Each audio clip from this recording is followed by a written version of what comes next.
Je vais essayer en même temps, si je peux, de mener à la fois la notion de territoire et la notion de culture. On va voir si c'est difficile.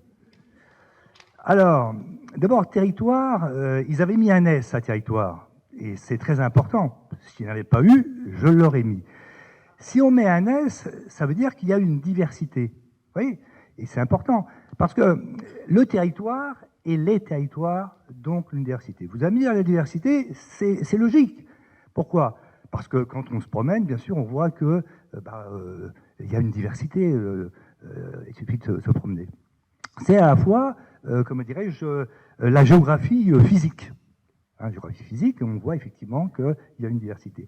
C'est aussi la géographie humaine. Et là, on peut parler aussi de géographie humaine, aussi de culture, donc de diversité dans la culture. Pas mal, hein. Alors, quand j'ai parlé de diversité, donc territoire avec un S, j'ai parlé de notion de diversité et aussi de notion d'équilibre entre les territoires. Et là aussi, c'est très important, équilibre entre les territoires. Alors, je pensais effectivement vous parler de 2 livres. J'en ai amené un deuxième, le premier, je ne l'ai pas amené. En 1947, on est à l'après-guerre, il faut reconstruire la France. Et en fin de compte, il y a un géographe, il s'appelle Jean-François Gravier. Il a écrit un livre, Paris et le désert français. Paris et le désert français. Alors, le contexte, c'est effectivement, comme je vous disais, l'après-guerre. C'est une France à reconstruire. Et dans ce livre-là, il fait un contexte, c'est pas celui-là, hein, il fait un bilan de 3 siècles de centralisation. Donc il remonte à Louis XIV jusqu'à la Troisième République. Et dans ce bilan négatif, il considère que Paris a aspiré toutes les forces vives, en fin de compte, des provinces, ou de la province, comme on disait à l'époque. Alors bien sûr, il y a une concentration du pouvoir politique, économique, culturel. En plus, dans son livre, dans son constat, il parle de sujets actuels. Vous voyez, même en 1947, il parle de mobilité. De mobilité. On en parle beaucoup de nos jours, mais déjà à l'époque, il en parlait. Il parlait aussi, c'est moi qui l'appelle ainsi, d'autonomie alimentaire. Alors, on en parle aussi de nos jours, parce qu'on disait récemment, qu'est-ce qu'une ville comme Rennes, peut-être à 4 jours d'autonomie alimentaire, compte tenu qu'il n'y a plus de stock et on est, comment dirais-je, en flux tendu. Lui, il parlait d'autonomie alimentaire plutôt au niveau individuel, parce qu'il se disait effectivement que si au lieu de concentrer toutes les usines et autres dans les mêmes endroits, on pouvait avoir des travailleurs, des ouvriers qui auraient la possibilité en même temps d'avoir un lopin de terre et en même temps de pouvoir effectivement se nourrir en cas de chômage, par exemple. Donc c'est une notion un peu différente, mais vous voyez, c'est effectivement ces notions-là étaient déjà évoquées. Alors il proposait quoi? Il avait une vision beaucoup plus équilibrée du développement donc, économique de la France. Donc premier point, donc Paris et le désert français. Deuxième point, là je vais me recentrer sur la Bretagne, ça va vous faire plaisir assurément. Quelques années plus tard, 3 ans après, donc ce livre effectivement, moi j'ai entendu parler il y a 30 ans, vous voyez, 30 ans après, pardon, il y a 40 ans. Et 3 ans après ce livre, est créé en Bretagne, le 22 juillet 1950, le CELIB. Le CELIB c'est quoi? C'est le comité d'études et de liaison des intérêts bretons. On appellerait ça un groupe de pression, créé par des hommes politiques, par exemple. Et en fin de compte, le but c'est quoi? Eh ben, le but, c'est le développement économique de la Bretagne. Si possible, un développement équilibré. Pour lutter contre quoi? Contre l'exode rural. Contre le fait, effectivement, qu'il y avait, comment dirais-je, un solde migratoire négatif. Cette mobilisation qui n'a pas simplement touché que le monde paysan, mais aussi le monde ouvrier. N'oubliez pas qu'il y a eu deux hommes importants en Bretagne, hein, économiquement, qui sont sortis de ce mouvement-là. Gourvenec, qui était à droite, et Louis Chopier, qui était à Saint-Malo, hein, qui est maire PS de Saint-Malo, et qui a créé la CFL à l'époque. Oui. Donc, hein, tout ça dans ce contexte-là. Et en même temps, vous allez voir un peu pourquoi je vous dis ça, en même temps, on a gagné, je veux dire, dans ce courant, effectivement, de décentralisation, On a récupéré PSA à Rennes en 63, le joint français, c'était en 61, pardon, le joint français en 63 à Saint-Brieuc et le Centre national d'études et de communication à Lannion en 63. Donc, ces mobilisations-là ont joué un rôle important dans le développement. Après, je vais vous parler d'une autre notion. Une autre notion, c'est la notion de métropole d'équilibre. Et après, vous verrez un peu pourquoi, effectivement, on parle de territoire. Deux géographes, ils s'appelaient Autreux et Rochefort, ont fait un rapport en 1963. Et cette notion de métropole d'équilibre a été récupérée par la DATA, qui était le bras armé de l'État en ce qui concerne l'aménagement du territoire. Et la notion de métropole d'équilibre, c'est quoi? C'est de choisir une ville au niveau régional qui pourrait, comment dirais-je, avoir un rôle dans l'aménagement du territoire et contrebalancer l'hypercentralisation parisienne. Cette notion de métropole d'équilibre, après ça, j'en viens à une autre notion, c'est la notion de métropolisation.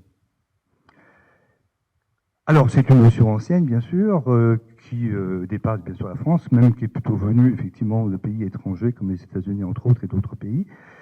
Elle a pris forme dans une loi du 16 décembre 2010, la loi de réforme des collectivités territoriales. Alors, la caractéristique de ces métropoles, de cette métropolisation, pardon, c'est un développement du tissu périurbain, et ça, on voit ça bien sûr à Rennes, et aussi une concentration des activités économiques, politiques, culturelles, et des fonctions de tertiaire supérieur. Si on prend par exemple actuellement au niveau de la France, au 1-1 2018, nous avons 22 métropoles. Donc. Alors, je vous ai parlé de métropole d'équilibre. Pourquoi? Parce qu'effectivement, c'est pour arriver à cette notion de métropolisation. Métropolisation. Alors, j'en ai déjà parlé une fois là, lors des cafés citoyens. Alors, certains se posent la question, effectivement, c'est de savoir si cette notion de métropolisation, comment dirais-je, j'en suis où là? Ah oui, si c'est un atout ou une menace pour les territoires. Bonne question. Certains disent aussi, ils posent la question si c'est la fin des territoires. Alors, c'est un peu la notion, vous savez, de la pompe aspirante et aussi refoulante. Pour certains, c'est une pompe, bien sûr, aspirante, assurément, mais en partie refoulante, simplement au niveau du périurbain, de la ville centrale, et la ville-centre, et en fin de compte, bien sûr, avec un développement du périurbain. C'est ce qu'on voit, bien sûr, à Rennes. Comment dirais-je, l'une des conséquences que je vois, moi, à cette métropolisation, c'est la fragilisation du réseau de villes moyennes en Bretagne, qui est importante. Je finirai par un autre livre tout à l'heure. Donc, en ce qui concerne les métropoles, juste quand même un petit point, parce que ça avait été abordé lors de la réunion d'attaque l'autre jour, qui était intéressante, sur le rôle, effectivement, des communes et des intercommunalités. Certains, évidemment, avançaient. Alors, vous savez, évidemment, qu'auparavant, vous aviez 3 communes en France qui avaient un régime particulier, Paris, Lyon, Marseille. C'est de nouveau vrai en ce qui concerne les agglos. Et entre autres, à Lyon, effectivement, la communauté urbaine de Lyon va cumuler non seulement les compétences d'une métropole, mais en plus la compétence du département du Rhône. C'est comme si, par exemple, à Rennes, alors je suppose que bien sûr que l'homme politique Colomb a dû faire en sorte donc d'avoir cette spécificité. Et comment dirais-je, ça veut dire comme si, par exemple, à Rennes, la ville de Rennes, avec grosso modo plus l'agglo 400 000 habitants, elle avait non seulement son propre pouvoir, ses propres compétences, agglo, mais en plus toutes celles du département, avec toutes les capacités financières. Vous voyez, bon, bien sûr les dépenses aussi, mais les capacités financières. Si bien qu'il ne resterait pour l'Ille-et-Vilaine que les zones rurales et peut-être les zones les moins riches, d'où effectivement un problème donc de mutualisation et d'équité en fin de compte entre les territoires. Voilà. Alors, j'avais commencé par un livre. La France, c'est, comment dirais-je, le désert français. Hein. Alors, je vais terminer par un autre livre qui est plus récent, celui-là, qui a été écrit par un camarade de l'UDB, en l'occurrence, Annie Kawissin, qui a été porte-parole de l'UDB pendant 4 ans, et qui a écrit un livre sur Rennes saturée. Donc, une croissance à partager. Ça pose le problème, effectivement, de la métropolisation et des choix qui sont faits. Des choix qui sont faits. Alors, il y a comment dirais-je, un petit texte, effectivement, de Daniel Queff, là, donc, maire de Langouette. Alors, juste, je vais vous lire 3 lignes. Il écrit, donc, Daniel Queff, en 2010, avec le géographe Jean Olivreau, qui est assez connu, donc, qui est professeur à l'IEP de Rennes, un spécialiste de l'aménagement du territoire et tout ça. Nous avons été à l'initiative d'un appel pour l'équilibre urbain de la Bretagne qui a connu un certain succès auprès des élus de Bretagne. Nous y défendions le réseau breton des villes petites et moyennes qui exprime un aménagement solidaire et une vision partagée de l'aménagement des territoires. La métropolisation va, à mon avis, à l'encontre de cette notion-là. Voilà, alors la culture, je l'ai oublié, mais j'avais une petite phrase aussi pour terminer. Si bien sûr on est pour la diversité de la faune et la flore, on ne peut être aussi que pour la diversité de la culture et aussi linguistique. Ça me paraît évident. Alors, on sait bien que c'est difficile. Alors, si on prend on sait bien que on a des langues qui sont menacées, le gallo, le breton pour la Bretagne. Comment dirais-je, on sait aussi que c'est difficile en France. Je veux dire, rappelez-vous, le N tilde, vous savez, le signe diacritique, qui est pourtant dans comment dirais-je, l'édit de Villers-Cotterêts, qui impose la langue française comme langue de la royauté, et contre le latin et pas contre les autres langues de France. Et bien en fin de compte, vous voyez un peu comme c'est difficile pour que ce tilde là puisse apparaître. Il y a du travail à faire en fin de compte. Merci.